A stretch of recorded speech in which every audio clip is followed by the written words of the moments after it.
천사 소리 높여서 널 찬송할게.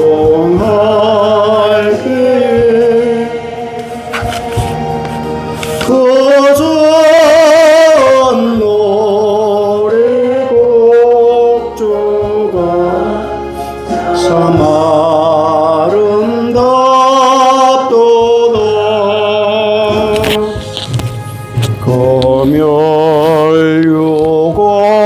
거멸요관도 귀하고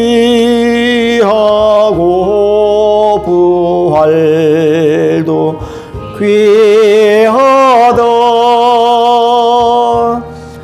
저 천사 내려보내사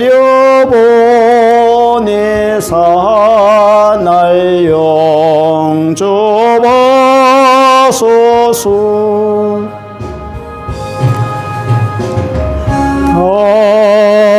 아멘.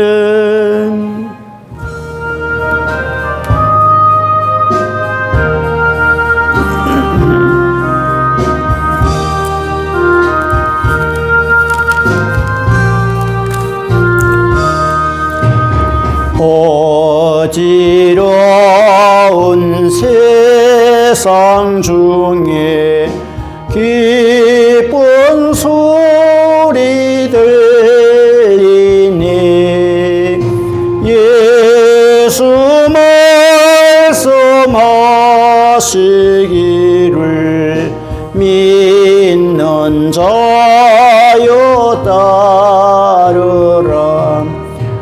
세상 헛된 신과 영화 모두 내려버렸네. 예수 친히 하신 말씀 날 더 귀히 여겨라. 기쁜 때나 슬픈 때나 기쁜 때나 덤날 때 예수 친히 하신 말씀 날도 귀히 여겨라.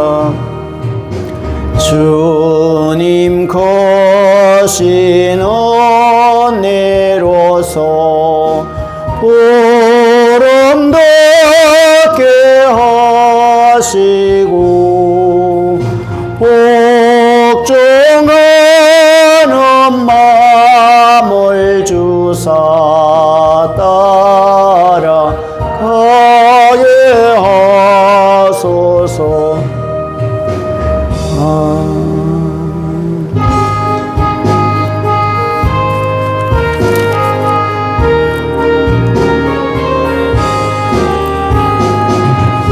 십자가를 내가 지고 주를 따라갑니다. 이제부터 예수로만 나의 법에 삼겠네. 세상에서 부귀 영화 모두 잃어버려도 주의 평안 내가 받고 영생 복을 얻겠네. 주도 곤욕 당했으니 나도 곤욕 당하리. 세상 사람 간사하나 예수 진실합니다. 예수 나를 사랑하사 빛난 얼굴 베시며 원수들이 미워해도 염려할 것 없도네. 내가 핍박당할 때에 주의 품에 안기고 세상 고초당할수록 많은 위로 받겠네. 주가 주신 기쁨 외에 기뻐할 것 무엇냐. 주가 나를 사랑하니 기뻐할 것뿐일세. 아멘.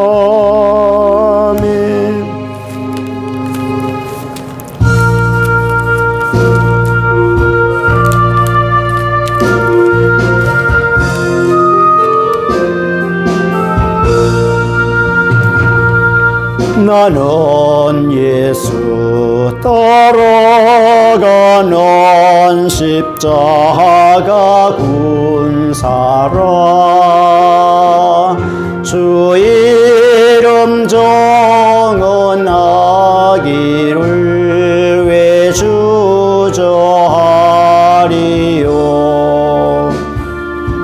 다른 군사 피 흘리며 나가서 싸울 때 나 혼자 편히 앉아서 바라만 보리요. 다른 사람 어찌든지 나 주님의 용사되리. 나는 주의 군사 되어 충성을 맹세하여 내가 승리하기까지 주 은혜로 싸우리. 주님의 용사된 내게 주의 일 맡기소서.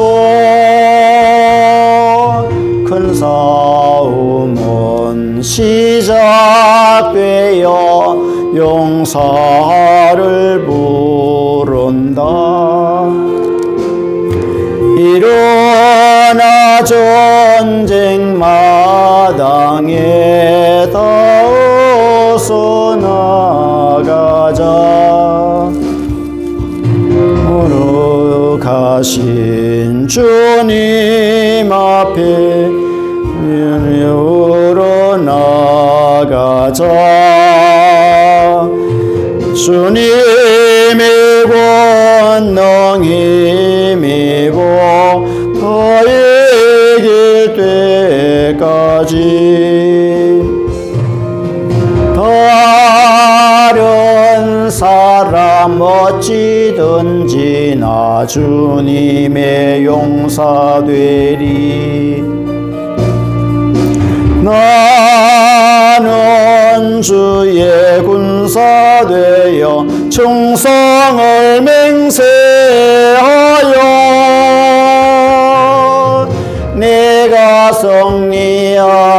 이르기까지 주 은혜로 싸우리. 주의 용사된 내게 주의 맡기소서. 그 승리의 영광 위에 싸워야 하리라. 주 말씀 나의 힘 되니 겁낼 것 없도다. 모든 싸움 이긴 후에 그날이 이르면 성전가 높이 부르며 큰 영광 누리리. 다른 사람 어찌든지 나 주님의 용사되리. 나는 주의 군사 되어 충성을 맹세하여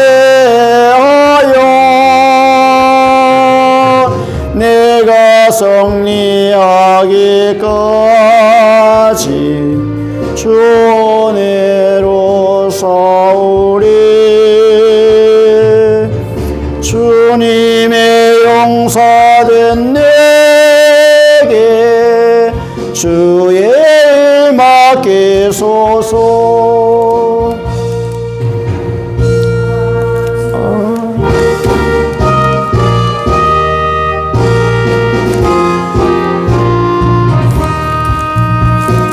믿는 사람들은 주의 군사니 앞에 가신 주를 따라갑시다. 저서대장 예수 길에 걸어서 접전하는 곳에 가신 것 보라. 믿는 사람들은 주의 군사니 앞서 가신 주를 따라갑시다. 원수 마귀 모두 쫓겨가기는 예수 이름 듣고 겁이 남이라. 우리 찬송 듣고 지옥 들리니 형제들아 주를 찬송합시다. 믿는 사람들은 주의 군사니 앞서 가신 주를 따라갑시다. 세상 나라들은 멸망당하나 예수 교회 영영 왕성하리라. 마귀 권세 감히 해치 못함은 주가 모든 교회 지키심이라. 믿는 사람들은 주의 군사니 앞서 가신 주를 따라갑시다. 백성들아 와서 함께 모여서 우리 모두 함께 개가 부르세. 영원토록 영원 권세 찬송을 우리 임금 주께 돌려보내세. 믿는 사람들은 주의 군사니 앞서가신 주를 따라갑시다. 아멘.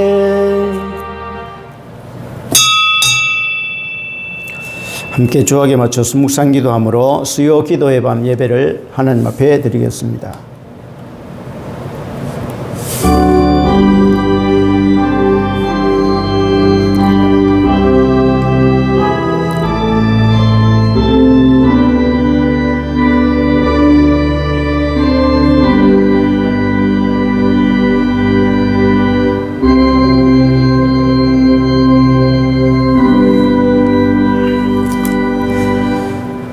함께 사도신경으로 우리의 신앙을 주님께 고백하겠습니다. 나는 전능하신 아버지 하나님 천지의 창조주를 믿습니다. 나는 그의 유일하신 아들 우리 주 예수 그리스도를 믿습니다. 그는 성령으로 잉태되어 동정녀 마리아에게서 나시고 본디오 빌라도에게 고난을 받으사 십자가에 못 박혀 죽으시고 장사한 지 사흘 만에 죽은 자 가운데서 다시 살아나셨으며 하늘에 오르시어 전능하신 아버지 하나님 우편에 앉아 계시다가 거기로부터 살아있는 자와 죽은 자를 심판으로 오십니다. 나는 성령을 믿으며 거룩한 공교회와 성도의 교제와 죄를 용서받는 것과 몸의 부활과 영생을 믿습니다. 아멘. 찬송가 357장 찬양하겠습니다. 357장입니다.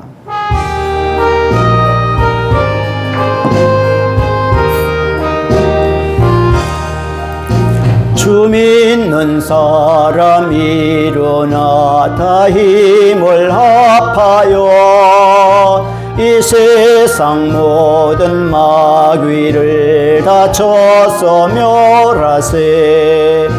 저 앞에 오는 적군을 다 싸워 이겨라. 주 예수 믿는 힘으로 온 세상 이기네.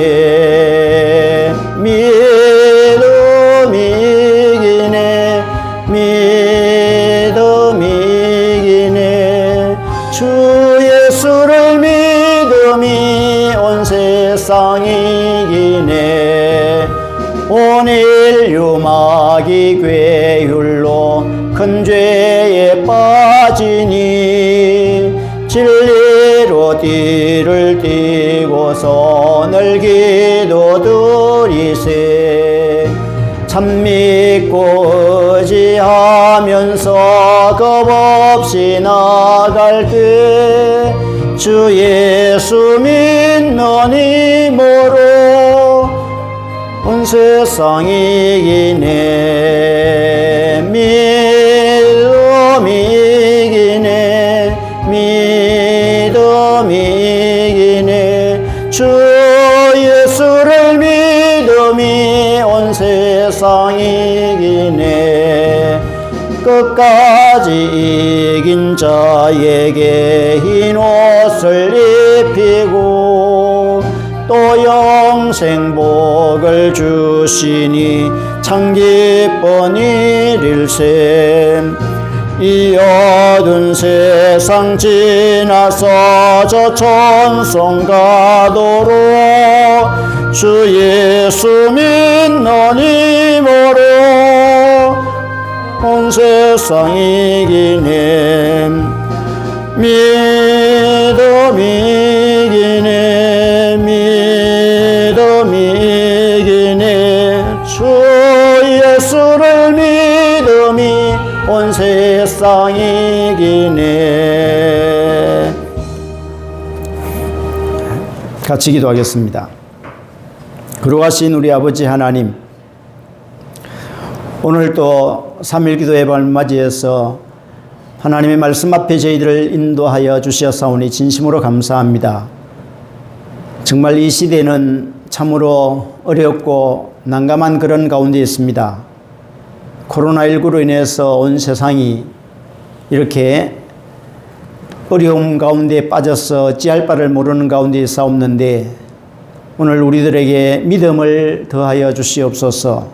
이 모든 사태를, 이 모든 환경을 믿음으로 극복하고 나아갈 수 있는 올바른 믿음을 허락해 주시옵기를 간절히 원합니다. 그래서 정말 주님께서 원하신 그 삶이 무엇인가를 말씀을 통해서 다시 한번 조명받을 수 있는 귀한 시간 되게 하여 주시고, 어려운 시대에, 어려운 시기에 정말 우리가 어떻게 살아야 될 것인가를 말씀을 통해서 바르게 알게 하여 주시고 깨달게 하여 주시옵소서. 주의 성령께서 이 한 시간 함께 하여 주시고 우리로 하여금 정말 우리의 표대 되신 주님을 바라보고 날마다 주님을 향해서 바르게 나아갈 수 있는 믿음의 삶이 되게 하여 주시고 믿음의 발걸음들이 될 수 있도록 주께서 근구하여 주시옵소서.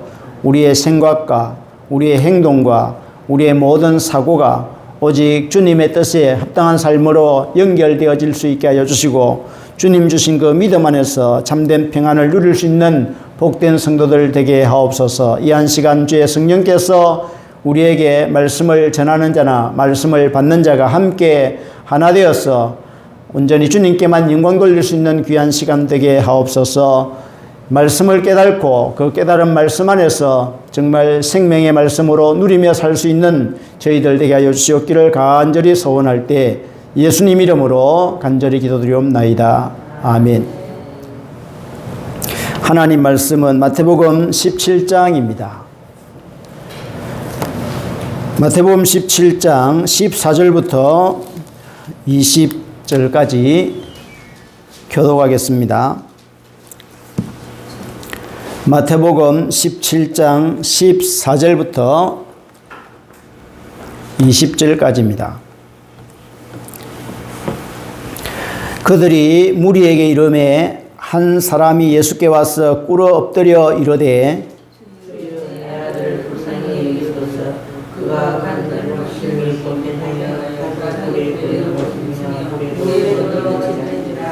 내가 주의 제자들에게 데리고 왔으나 능히 고치지 못하더이다.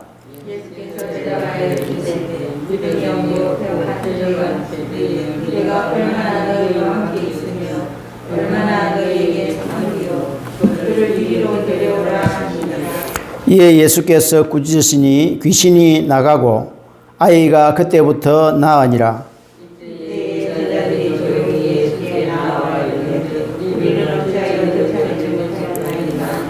이르시되 너희 믿음이 작은 까닭이니라. 진실로 너희에게 이르노니 만일 너희에게 믿음이 겨자씨 한 알만큼만 있어도 이 산을 명하여 여기서 저기로 옮겨지라 하면 옮겨질 것이요 또 너희가 못할 것이 없으리라.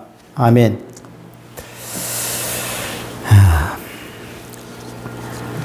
오늘 이 시간에 믿음 없는 세대라는 주제를 가지고 함께 말씀을 나누고자 합니다.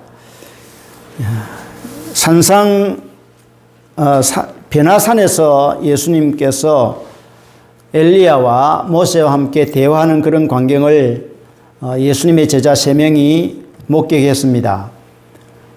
베드로와 야고보와 요한이 이렇게 목격을 하고 그곳에 그 영광스러운 모습을 바라보았을 때 그곳에서 산에 내려가지 않으려고 그들은 요구를 했습니다만 산 위에 예수님의 영광과 지금 산 아래의 모습을 우리에게 잘 나타내 보여주고 있는 말씀이 바로 오늘 본문의 말씀입니다. 산 아래는 여전히 귀신에게 매여서 인간의 구실을 제대로 하지 못하는 그런 모습을 여기에서 보여주고 있는데요. 예수님께서 제자들에게 내가 죽는다고 하니까 제자들이 그 사실에 대해서 도저히 이해를 하지 못했습니다. 메시아로 오셨는데 메시아로 온 그 사명과 정말 무슨 관계가 있는가 하는 것에 대해서 그들은 깨달지를 못했습니다. 그래서 지난 시간에 10절에 보면 제자들이 예수님께 물어봅니다. 어찌해서 서기관들이 엘리야가 먼저 와야 한다고 했습니까? 하고 물어보니까 예수님의 답변은 이미 엘리야가 왔다. 세례 요한이 바로 그 오시고자 했던 그 엘리야다 하는 사실을 그들에게 말씀하였습니다. 그리고 나서 베나산 이 사건을 보지 못한 산 아래에 있는 제자들, 그들의 상태가 어떤 상태였는가 하는 것을 보여주고 있는데, 그들의 모습은 하나같이 사탄의 권세에 붙잡혀 있는 그런 상태다 하는 것을 나타내 보여주고 있습니다.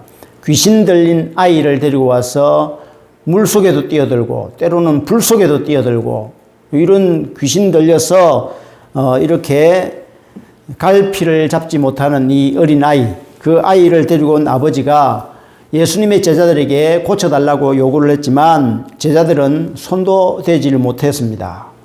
어찌할 바를 몰랐습니다. 그래서 예수님께 데리고 왔는데 예수님께서는 그들에게 말씀하기를 믿음이 없고 패역한 세대여 내가 얼마나 너희와 함께 있으며 얼마나 너희에게 참으리요.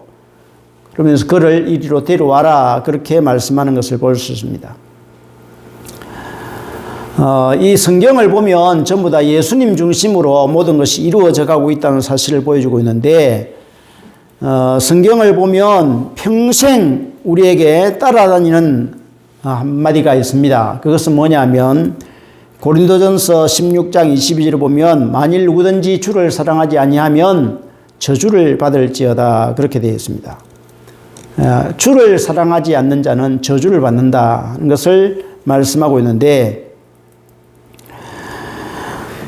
왜 하나님께서는 이렇게 예수님 중심으로 이렇게 저주와 축복을 선포하고 있느냐 하는 것을 생각해 볼 때 우리들이 너무나도 자기 중심으로 자기 이기적인 그런 모습으로 살아가고 있기 때문이라는 사실을 나타내 보여주기 위한 것입니다.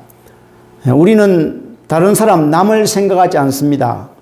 나 자신만을 위해서 살아가는 존재이기 때문에 누구든지 주를 사랑하지 않으면 저주를 받는다 하는 이 말씀이 결코 이해되어질 수가 없습니다. 나부터 먼저 챙기고 나부터 먼저 사랑하는 것이 인간의 모습인데 주님부터 사랑하고 주님부터 챙긴다고 하는 것은 우리에게는 있을 수가 없습니다.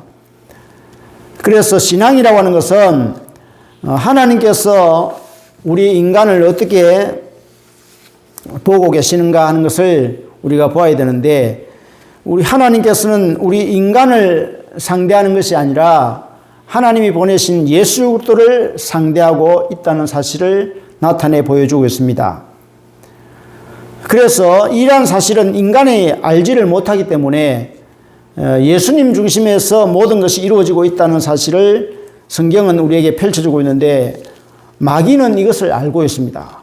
그래서 마귀는 예수님이 오시는 것을 방해하고 있고 예수님의 나라가 세워지는 것을 극구 방해합니다. 반대합니다. 그래서 예수님을 따르는 자들을 마귀는 회방을 놓습니다. 어떻게 하든지 예수를 따르지 못하도록 그렇게 하는데 그렇게 하는 모습이 결국은 인간이 원하는 것을 가지고 와서 마귀는 제시합니다. 그래서 하나님께서는 우리 인간이 원하는 것을 제시하는 것이 아니라 하나님께서 원하시는 것이 무엇인가를 우리 인간에게 나타내 보여주고 있는데 이 오늘 본문에도 보면 예수님께서 귀신 들린 이 자식 때문에 괴로워하고 있는 한 아버지 제자들에게 찾아왔지만 제자들은 그것을 어찌할 바를 몰랐습니다. 아무리 그들이 애써도 이 귀신 들린 아이를 고칠 수가 없었습니다. 그래서 예수님은 이렇게 말씀하죠. 내가 얼마나 더 이 세상에 있어야 하는가? 내가 얼마나 더 너희에게 참으리요 하고 화를 내는 것을 볼 수 있습니다. 인간은 자기 중심으로 살기 때문에 자기 인생에 있어서 여러 가지 어려운 일이 생기거나 괴로운 일이 생기면 그것이 마치 하나님께서 자기에게 저주한 것으로 그렇게 여기고 있습니다.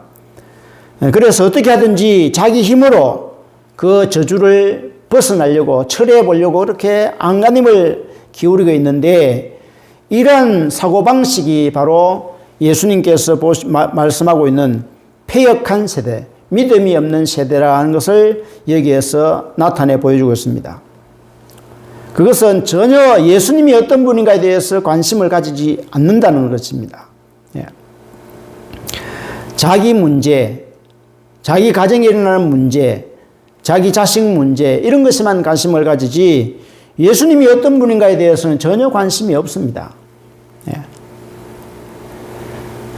그렇게 되니까 모든 일들이 믿음에서 나오는 행동이 아니고 전부 다 내가 착하게 살면 복을 받게 되고 내가 나쁜 짓을 하면 벌을 받게 된다 하는 그런 선악체제, 선악구조 아래서 살아가게 됩니다. 이것은 마귀가 우리에게 심어준 그런 사고방식인데요. 이러한 하나님 앞에 자신이 그런 선악체계를 가지고 있는 자들은 내가 하나님 앞에 착하게 살면 복을 받게 될 것이고 내가 나쁜 짓을 하면 벌을 받게 될 것이다. 이것은 모든 종교에서 다 이야기하는 거예요. 그렇죠? 예. 한때 여름만 되면 텔레비에서 방영하는 것이 있습니다. 예, 전설의 고향 해가지고. 전설의 고향 보면 늘 귀신이 따라다니지, 그죠? 예, 어떤 사람에게 벌을 줘요? 어떤 사람이 벌 받습니까? 전설의 고향 보면 나쁜 일 하면 반드시 벌을 받는다. 이게 전설의 고향의 핵심입니다. 이게 바로 인간들이 가지고 있는 그 사고방식입니다. 인간들이 가지고 있는 사고방식이기 때문에 그런 드라마를 엮어나가면 사람들에게 먹혀 들어가요. 맞아. 그래, 잘못하면 반드시 벌을 받지, 저리 봐라. 그렇게 된다는 거예요. 근데 착한 일을 하면 언젠가는 복을 받게 된다. 이게 선악의 구조에서 나오는 모습입니다.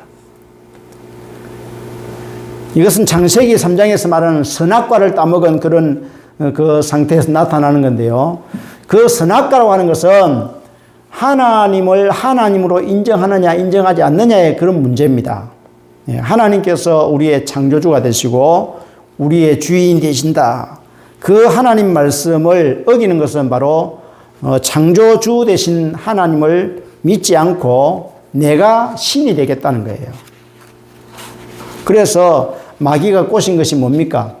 저걸 따먹으면 어떻게 된다고? 너도 하나님처럼 된다. 하나님처럼 눈이 밝아진다. 눈이 밝아졌지요? 어떤 눈이 밝아졌습니까? 예? 자기 수치스러운 모습을 감싸게 됩니다. 그러니까 하나님에 대해서는 어두워지게 되고 하나님에 대해서는 깜깜하게 되고 자기 자신에 대해서는 이 세상에 대해서는 밝히 보게 되었습니다. 그런데 그것이 똑바로 보는 세상이냐면 똑바로 보는 세상이 아니고 왜곡된 세상을 보게 됩니다.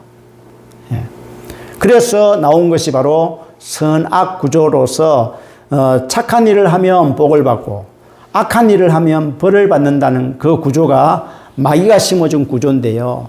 신이 되는 것이 아니라 바로 자기가 신되는 것이 아니라 마귀에게 종살이하는 그런 모습으로 전락하고 말았던 것을 보여주고 있습니다. 이런 구조가 이 세상 끝날 때까지 인간 세계는 쭉 연결되어집니다. 예수님께서 이 땅에 오신 것은 히브리서 2장에 15절에 말씀한 것처럼 죽기를 무서워서 한평생 매여 종살이하고 있는 우리들을 그것에서 벗어내게 하기 위해서 구출해내기 위해서 예수님께서 이 땅에 왔다 그렇게 말씀하고 있습니다. 예. 선악 구조에서 벗어나게 하기 위해서 정말 너희들의 생명이 무엇인가 너희에게 주어진 축복이 무엇인가 저주가 무엇인가 하는 것을 그들에게 나타내 보여주시고 정말 그들에게 참 생명을 주시기 위해서 예수님이 이 땅에 오셨다고 말씀하고 있습니다. 그러니까 이런 인간의 노력으로, 인간의 힘으로 어떻게 하든지 하나님께로부터 저주받았다면 그 저주를 극복하려고 애를 씁니다만, 인간의 힘으로 극복할 수 있느냐? 극복할 수 없습니다. 죽었다 깨어나도 못 빠져나가요. 네. 예수님께서 우리를 빼내줘야만 빠져나갈 수 있습니다. 예. 그것을 마귀는 그것을 믿지 못하게 하고 그것을 보지 못하게 합니다. 예수를 바라보지 못하게 합니다. 이게 마귀 짓인데, 그래서 이러한 모습은 예수님 제자들도 역시 마찬가지다 이 말이죠. 귀신 들린 자를 쫓아내지 못합니다. 아무리 애써도 못해요. 예수님은 귀신 들린 자를 쫓아내는데 제자들은 못해요. 예수님께서 뭐라고 합니까? 제자들에게 나를 믿는 자들은 독을 삼켜도 죽지 않고 나를 믿는 자들은 귀신도 쫓아내고 그렇게 다 한다, 그렇게 말합니다. 근데 제자들은 하느냐? 못합니다.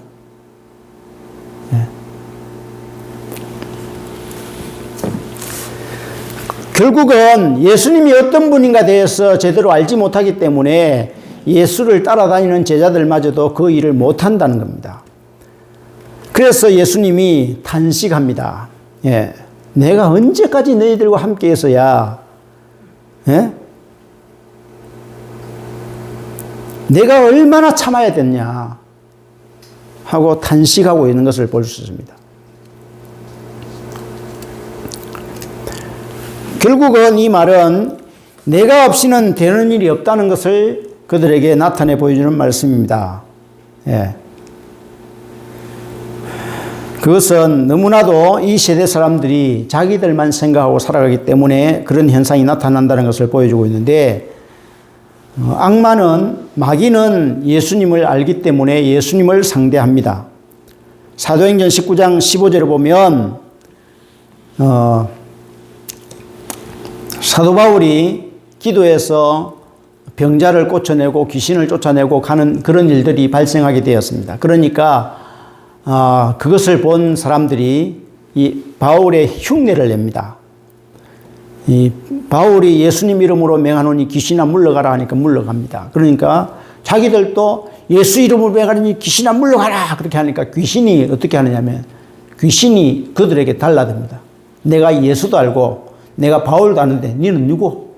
하고 달라드니까 그 사람이 바울 흉내 내다가 막 깜짝 놀래, 귀신이 자기한테 달려드니까 깜짝 놀래가지고 옷을 벗어 던지고 도망을 칩니다. 예. 내가 예수도 알고 바울도 아는데 너희들은 누구냐? 그러니까 놀래 자빠집니다. 예. 예수를 바르게 알지 못하고 겉모습만 보고 흉내를 낸다면 그들은 마귀에게, 악마에게, 귀신에게도 당할 수밖에 없습니다. 예. 그래서 오늘 여기 17절에 보면 믿음이 없고 패역한 세대라 그렇게 예수님께서 정지하고 있는데, 귀신을 쫓아내지 못하는 이 제자들을 꾸짖은 그런 모습입니다. 믿음이 없다 하는 이 사실은 정말 베나산에서 예수님은 그의 화려한 영광을 보여주셨는데, 그 화려한 영광이 진짜 영광은 겉으로 드러나는 영광스러운 모습이 아니라 그 영광은 무엇으로 증명된다고 했습니까? 지난 시간에 말씀드렸죠. 예? 무엇으로 예수님의 영광이 드러납니까? 십자가의 고난, 십자가의 죽음을 통해서 예수님의 영광은 드러나게 되어 있습니다. 예, 그런데 제자들은 그것을 못 보지요. 예. 눈에 드러난 화려한 그 영광, 모세와 엘리야와 함께 대화를 하는 그 내용, 그 대화 내용이 뭐였습니까? 그것도 잊어버렸어요? 무슨 이야기 했다고 했어요? 베나산에서 모세하고 엘리야하고 예수님이 대화를 했습니다. 베드로와 야고보 요한이 그것을 목격했는데, 누가복음에 그 내용이 뭐라고 했어요? 예수님의 별세에 대한 이야기. 별세에 대한 이야기를 했다고 했습니다. 무슨 이야기 했다고요? 별세가 뭐예요? 예, 세상을 떠나는 이야기, 죽는 이야기입니다. 어느 집에 누구 아버지 별세했다더라 하는 그런 이야기. 예수님이 모세와 엘리야하고 대화한 내용이 예수님의 별세 이야기입니다. 십자가에 죽는 이야기 했습니다. 지금까지 예수님은 제자들에게 계속해서 나는 예루살렘 올라가면 저 대제사장들에게 붙잡혀서 나는 죽는다 그렇게 하니까 16장에서 이야기했죠. 마태복음 16장에서요. 베드로가 다른 사람들은 다 선지자 중에 한 사람이라고 이야기하는데 너는 나를 누구라고 하느냐 하니까 주는 그리스도시 살아계신 하나님의 아들입니다 하니까 야 진짜 너 정답을 했는데 그것은 네가 알아서 정답한 것이 아니고 누가 가르쳐줬다고요? 하나님이 가르쳐서 했다는 거예요. 그런데 돌아서서 예수님이 죽는다고 하니까 뭐라고 합니까? 절대 예수님 죽으면 안 됩니다. 그랬을 때 예수님은 베드로에게 사탄아 내 뒤로 물러가라고 외칩니다. 예수님의 고난받은 예수님의 십자가 죽음에 대해서 이해하지 못하면 바로 그들은 사탄의 짓입니다. 그 16장에서 그런 사건이 일어나고 나서 17장에서 베나산에 올라가서 화려한 영광을 보여줍니다.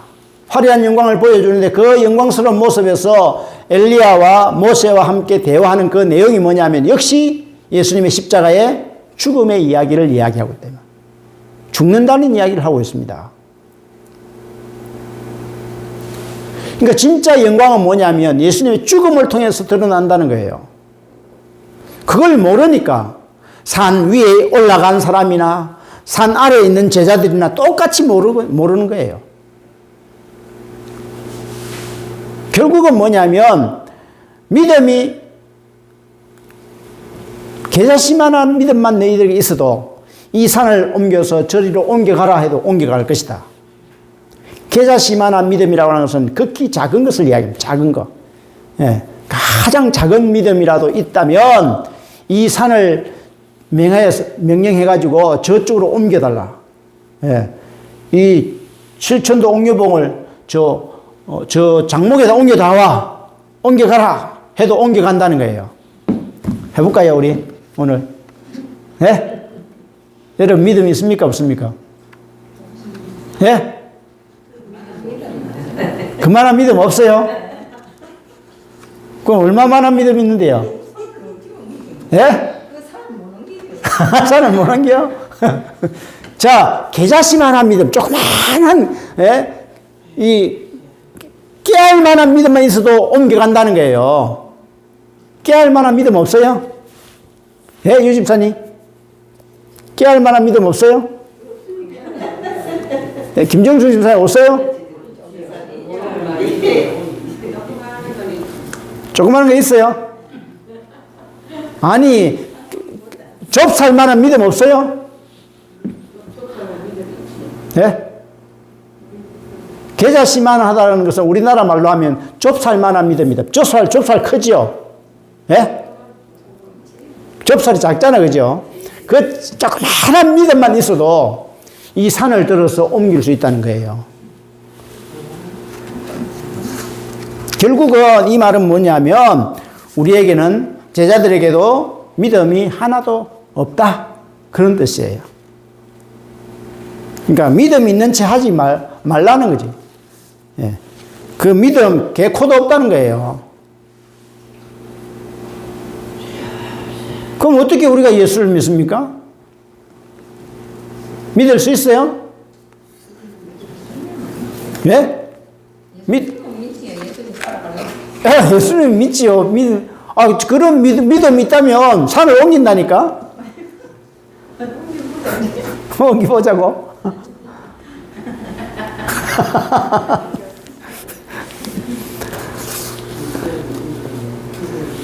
예수님 믿는 믿음이 있지요. 그런데 예수님 믿는 믿음이 없어요, 우리에게. 협박입니다. 제자들은 예수님을 친 눈앞에 보고 3년 동안 따라다니는데 믿음이 없어요. 예? 참 어리석다 생각되잖아요. 우리는 예수님을 목격해서 봤으면 예수님이 나와 함께 따라다니면서 병자도 고쳐주고 죽은 자도 살아나고 하는 그런 이적을 목격했다면 예수님 안 믿을 사람이 있겠어요? 다 믿지. 그죠?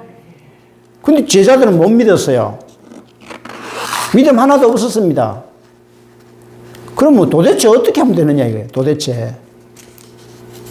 그러니까 우리에게는 믿음이 없습니다. 나에게 믿음 없다는 사실을 알아야 돼요. 주님께서 우리에게 믿음 주시지 않으면 믿을 수가 없습니다. 성령을 통해서 우리에게 믿음 주시지 않으면 믿을 수 없는 거예요. 그 말을 하고 있습니다, 지금. 우리가 예수님은 믿지요, 뭐. 예수님 믿어야 천국 가고 예수님 믿어야 따라갈 거 아니야. 그렇게 말씀하시는데 우리는 믿음이 없습니다. 죄송하지만 우리는 믿음이 없어요. 믿음이 조그만 좁쌀만큼만 있다도, 눈꽃만큼만 있어도 어떻게 한다고요? 산을 옮길 수 있다는 거예요. 근데 한번 해보자고. 우리에게 믿음이 있다면 한번 해봅시다. 되는가? 돼요? 옥녀봉이 아니라 뒷동산 조그만한 것도 못 옮겨. 그 말은 우리에게 믿음이 전혀 없다는 것을 이야기합니다. 그래서 주님이 우리에게 믿음 주시지 않으면 안 되는구나. 이것을 아는 것이 진정한 믿음이에요. 나에게는 없다. 예.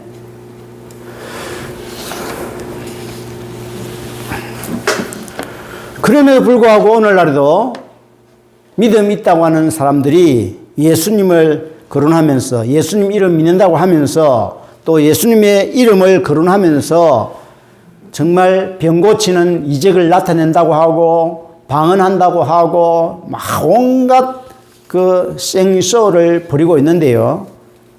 전부 다 엉터리입니다. 네. 십자가의 표적을 믿지 못하면 십자가의 죽음, 고난의 그 사실을 이해하지 못하면 아무리 병 고치고 귀신 쫓아내도 소용이 없다는 것을 이야기합니다.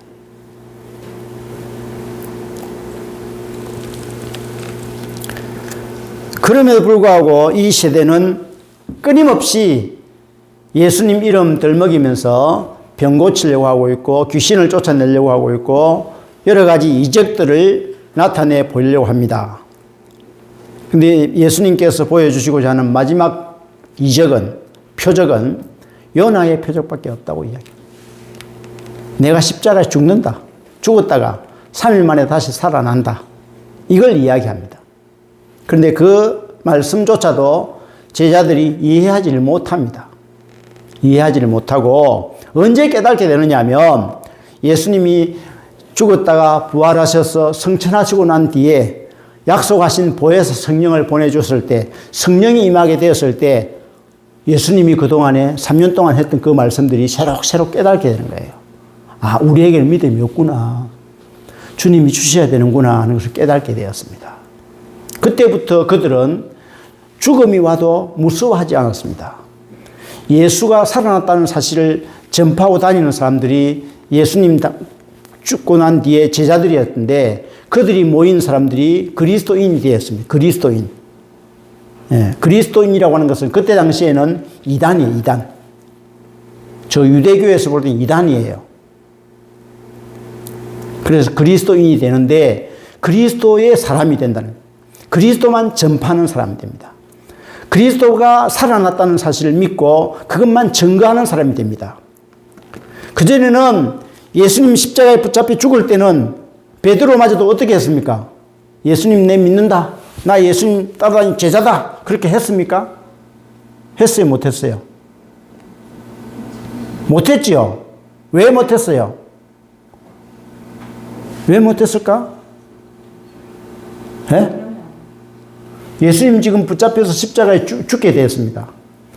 나도 저 사람 믿고 따라다닌다. 그렇게 이야기하면 어떻게 됩니까? 쥐도 달려서 죽는 거예요. 그 죽기를 무서워하니까 당당하게 나도 죽을란다 하고 나선 사람이 있었어요? 없었어요? 없었잖아요. 예수를 믿었습니까? 안 믿었습니까? 안 믿었다는 거예요. 3년 동안 따라다니는데 안 믿었어요. 예수님 죽기 전에는 내가 붙잡혀 죽는다 그렇게 하니까 절대 그런 일이 일어날 수 없습니다. 예수님 만약에 그런 일이 있으면 베드로가 뭐라고 합니까? 내가 대신 죽겠습니다. 그렇게 했어요. 그죠? 그런데 그때도 예수님 뭐라고 했어요? 아스라 이놈아, 오늘 밤에 닭이 2번 울기 전에 3번이나 나를 모른다고 부인할 거다. 그대로 됐어요, 안 됐어요? 됐죠. 어린 계집아이가 저 사람 예수님 따라다니던 사람인데 하니까 깜짝 놀라갖고 얘가 뭐라고 그러나. 나는 그런 사람 몰라. 절대 몰라. 다시는 그런 얘기하지 마. 하지 마. 또 가니까 또 그러거든. 야, 나는 몰라, 저 사람.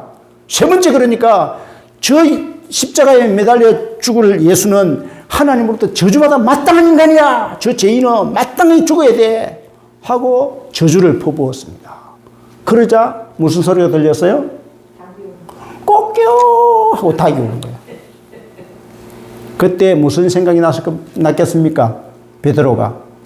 어떤 생각이 났겠어요? 예수님 하신 말씀 그대로 생각났습니다.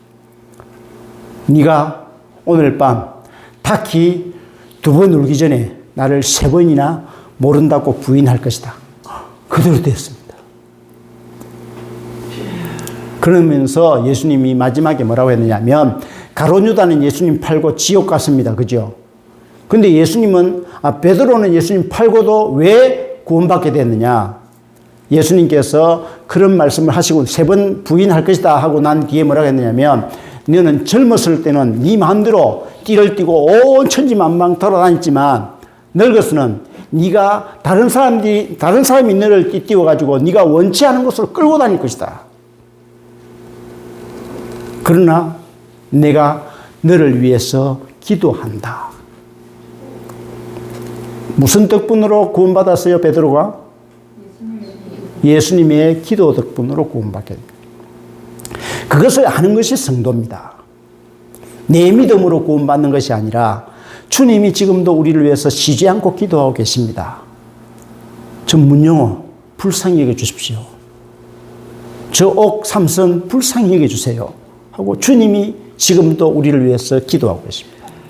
성령 하나님께서도 우리를 위해서 지금도 단식하면서 기도하고 계십니다. 우리 인간의 누구의 기도 덕분이 아니라 주님의 기도 덕분에 우리가 구원받게 되고 주님의 기도 덕분, 성령님의 기도 덕분에 우리가 믿음으로 살아가게 된다는 사실을 기억하기를 바랍니다. 그래서 그 믿음 안에서 사는 자들은 정말 주님만을 드러내고 증거하면서 어떤 죽음이 나에게 다가온다 할지라도 어려운 일이 다가온다 할지라도 그걸 두려워하지 않고 나를 위해서 죽으신 예수님 그분만을 위해서 증거하면서 살아가게 되는 것입니다. 히브리서 12장 9절이나 신명기 4장 24절에 보면 여호와 하나님은 나는 소멸하는 불이다 그렇게 말합니다. 소멸하는 불, 모든 것을 다 태워버리는 불이다. 하나님은 얼마나 화가 났으면 그렇게 했습니까? 그죠? 시편 90편에는 날마다 하나님은 매일 우리의 날들이 매일 하나님의 분노 가운데 지나가고 있습니다. 오늘 또 하나님 분노 가운데 하루 지나가고 있습니다. 분노가 뭡니까? 화가 끝까지 치밀어서 그 분을 참지 못해가지고 분을 갚으려고 하는 그런 상황 속에서 하루가 지나가고 있습니다. 그러니까 우리는 그 하나님의 진노 가운데 살아가고 있는 거예요. 그런데 진노를 받지 않고 오늘 또 살아남게 된 것은 내가 착한 일을 해서 그렇게 사는 것이 아니라 하나님이 우리를 불쌍히 여긴기 때문에 우리가 지금도 살고 있습니다. 소멸하는 불이 하나님이신데 지금도 우리를 태울 수밖에 없는데 주님께서 우리를 끝까지 지키시고 우리는 그 소멸하는 불 앞에서 한 줌의 재가 될 수밖에 없습니다. 한 줌의 한 줌의 먼지밖에 될 수 없는 존재인데 주님의 은혜가, 주님의 그 사랑이, 주님의 기도가 얼마나 큰 효력이 있는가를 우리에게 잘 나타내 보여주고 있습니다. 그래서 주님의 십자가의 은혜가 날마다 우리를 감싸주고 있고 우리를 지키고 인도하신다는 이 사실을 믿음으로 주님의 놀라우신 은혜를 평강을 누리는 저와 여러분 되기를 주의 이름으로 축원합니다. 같이 기도하겠습니다. 거룩하신 우리 아버지 하나님, 우리가 아무리 발부둥치고 또 하나님의 마음에 맞는 행동을 하려고 아무리 애를 써도 우리는 할 수 없다는 사실을 다시 한번 깨달아 알게 하여 주시옵소서. 정말 왜 주님을 사랑하지 않으면 저주를 받을 수밖에 없는가를 말씀을 통해서 알게 하여 주시고 우리는 우리 중심으로 내 중심으로 살아갈 수밖에 없는 저희들입니다. 그러나 주님은 우리를 위해서 원수 같은 저희들을 위해서 십자가에 피 흘려 주시고 우리를 위해 지금도 끊임없이 쉬지 않고 기도하고 계시며 우리를 불쌍히 여겨서 하나님의 자녀로 천국의 백성으로 살아가게 하시는 놀라우신 이 은혜를 우리에게 끊임없이 베풀어 주고 있다는 이 사실만으로 우리는 기뻐하고 감사하며 찬양할 수 있는 저희들 되게 하옵소서. 이러한 주님과 함께 날마다 생명의 주님과 함께 동행하는 복된 성도들 되게 하옵소서. 예수님 이름으로 감사하며 기도하옵나이다. 아멘. 예배 마치겠습니다. 감사합니다.